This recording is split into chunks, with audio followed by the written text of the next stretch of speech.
Hey there, Groovy Ghoulies. It's me, your Uncle Todd here with another fun-filled episode of looking at a less than well-known movie. Tonight, we're looking at the flick Drive-In Massacre from 1976. It was a non-union film, so a lot of the people that appeared in it did so under false names. Although, a couple names you probably, or faces you might recognize is Janice Blythe, who was a popular actress in the 70s, a lot of low-budget films, and the great George W. Buck Flowers, who most know as a regular in the films of John Carpenter. He also co-wrote Drive-In Massacre. Now, the film opens with a drive-in movie, of course, and a couple that drives into the movie, and they want to kind of fool around a little. And unfortunately, someone with a very large sword takes offense at this. Hi there, babe. Hey, why don't you and me find some place real private? Hey, what's that? Just that for you? Hey, she said she was busy.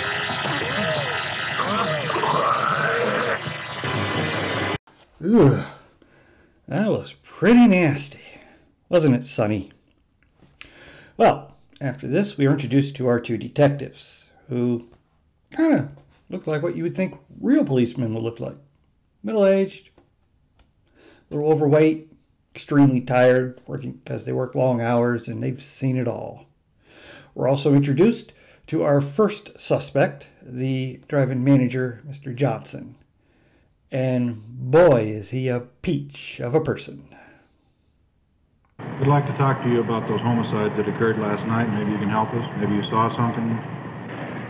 So, a couple of horny kids got themselves chopped up by some kook. So what?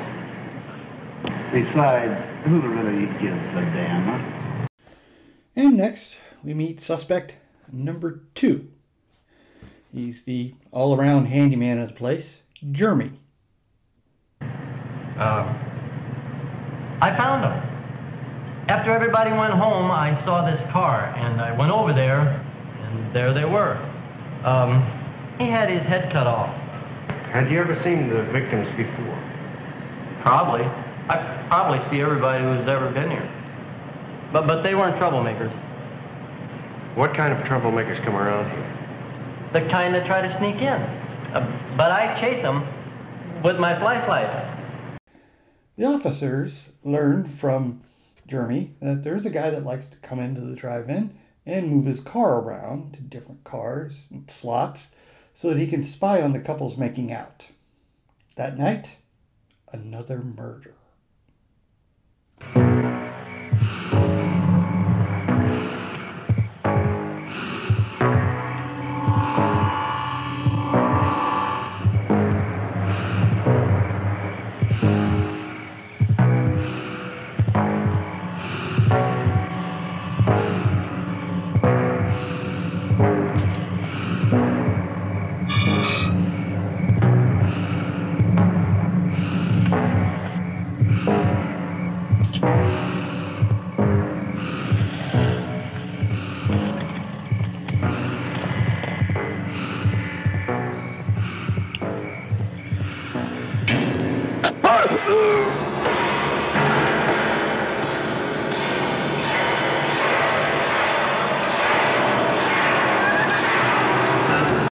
Wow.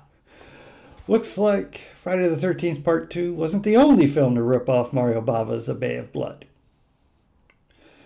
After questioning everybody, the police get a lead from Garmy, who took down the license number of the car of the Peeping Tom. Going to visit this man, they decide to do a little good cop, bad cop. You were seen going to the car, Mr. Ingleson. No, you don't. We have an eyewitness. You crawled out of your car to the victim's vehicle. What were you doing, pissing on the hubcaps?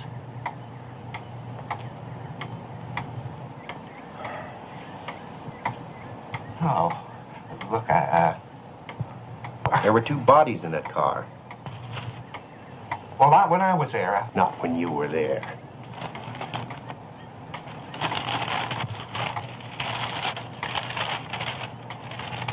know what that ain't? You know what that is, Ingleson? That's you. Yeah.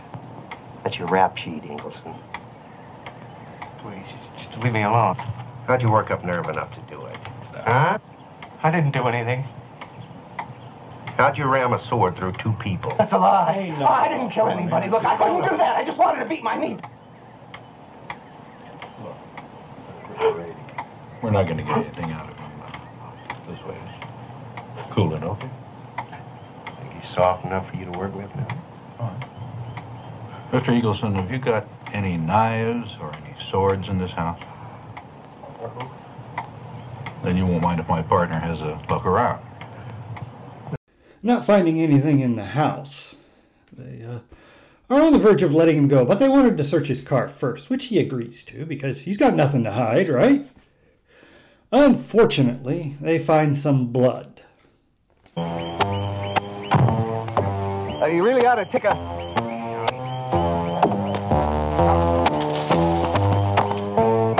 Get the car. Hold it, Ingleson.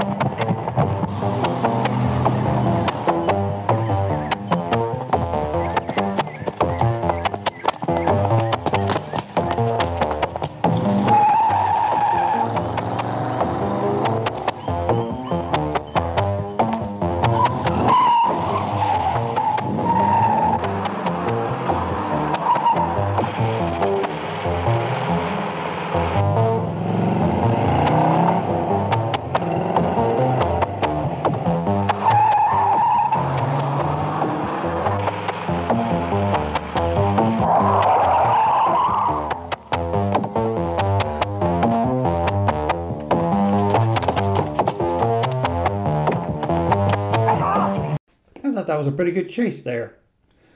Once they take him in and the lab has examined the fabric that they had the blood on, they find that it corroborates his story that he hit a dog. It's canine blood. So they have to let him go. Now they're going to go undercover at the theater and keep an eye on him.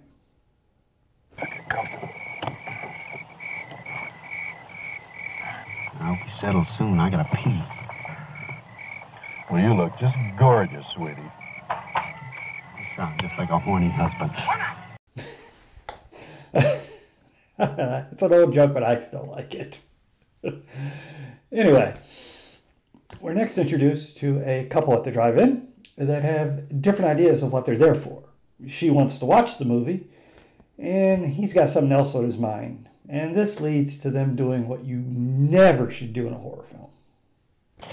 I think you brought me here for the wrong reason. I came here to see the movie. This is my favorite movie. I told you that. Yeah. Well, then, damn it, you watch the picture by yourself.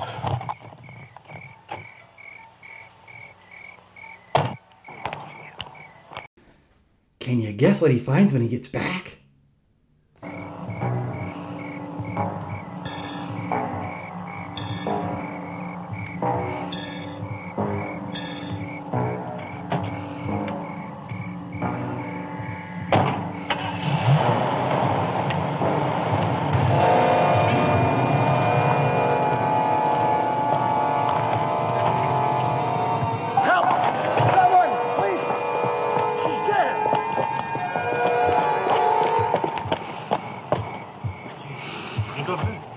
Where's he?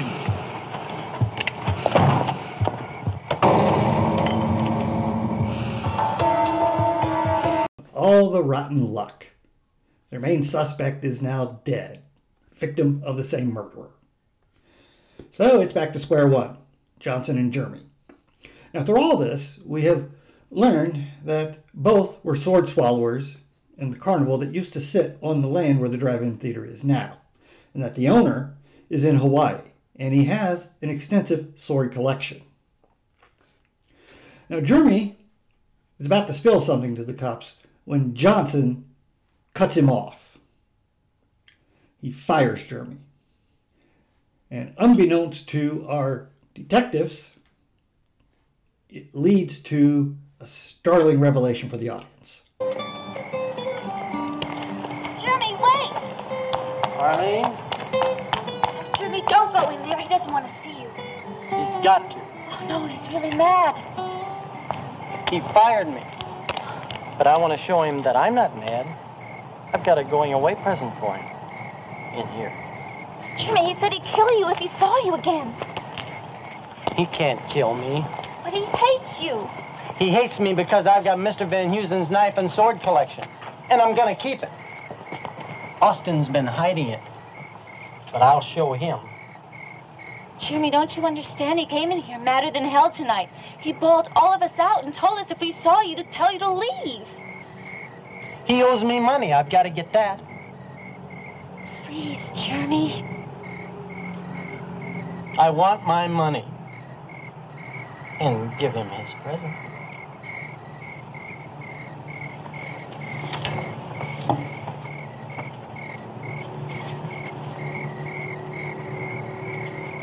Bye, Archie.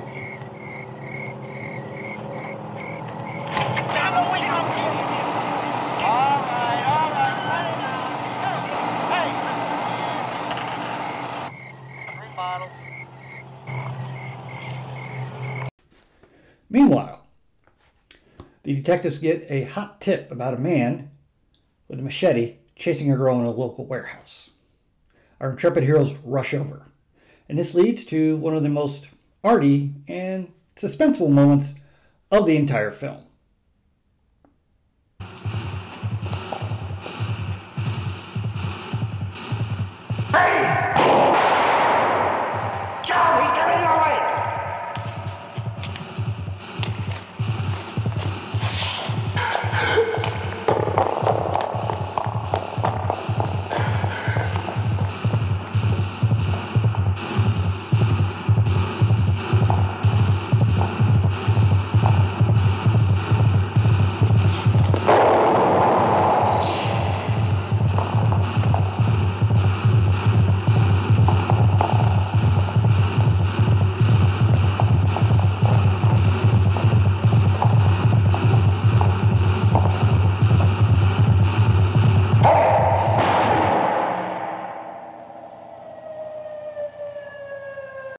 Sadly, their self-congratulations on closing the case is short-lived. Did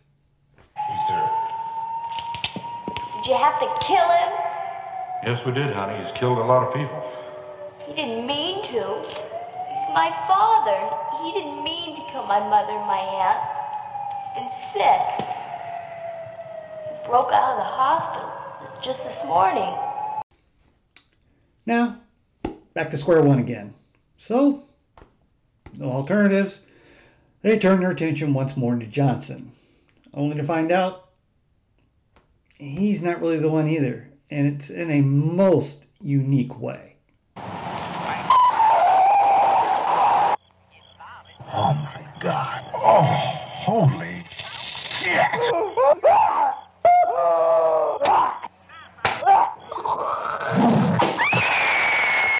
So, it's got to be Jeremy, right?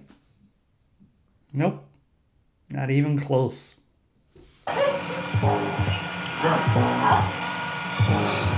the door go? Any other way out? Oh, we don't open it. Jeremy? Jeremy? Come on out now. Jeremy? Jeremy, it's Mike.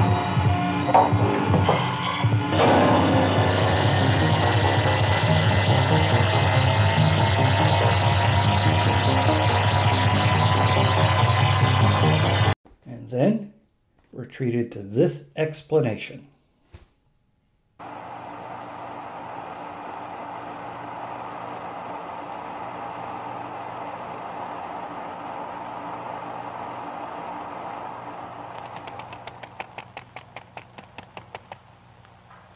Ladies and gentlemen, this is the manager. Do not panic. There is a murderer loose in the theater. I repeat, do not panic. The police are on the way. Shades of William Castle there at the end. Nothing like a little, ooh, he could be out there to end your movie on. Although, I was disappointed that we don't get to know who the murderer is. Although, if you really think about it, it's more than likely it would be the owner of the carnival. After all, he had a sword collection, and he's about the only one left. Now, I rather enjoy this film. I'm a bit of a slasher fan, and it's got some fun times to be had by. It's a little repetitive. I mean, you've got murder, cops investigate, investigation doesn't go anywhere, murder, investigation doesn't go anywhere, and throughout the film. Although the two detectives do get a chance to shine in a couple of scenes, the aforementioned chase and, of course, the warehouse confrontation when they go up against Buck Flowers. And the kills are fairly varied, considering they're using a sword. And it's a short film, so it doesn't wear out its welcome. And you've got some interesting characters, mostly the three main suspects, especially the guy who plays Jeremy. All in all, a nice little film. It's not going to be getting any awards or anything. It's basically the second end of a double feature. But for what it is, I like it. That's about all we have for today. Please hit like, subscribe, and share. If not for me, do it for Sonny. He needs it. She really does. And as always, please stay after the credits. You'll see my favorite scene.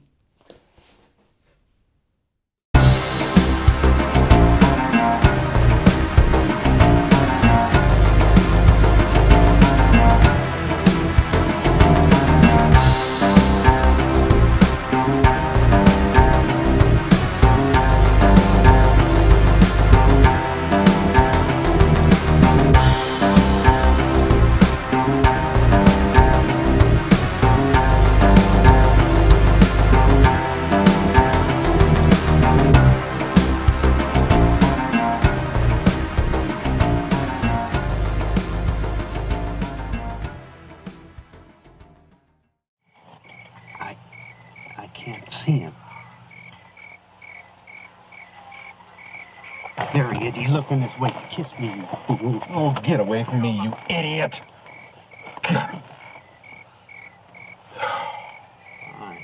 He bought it. I hope so. We don't need any more of that. Anything for my pension and welfare. Well, just stay on your side of the car. My God, married only 2 hours, and you don't want anything more to do with me. Well, it could be your bad breath.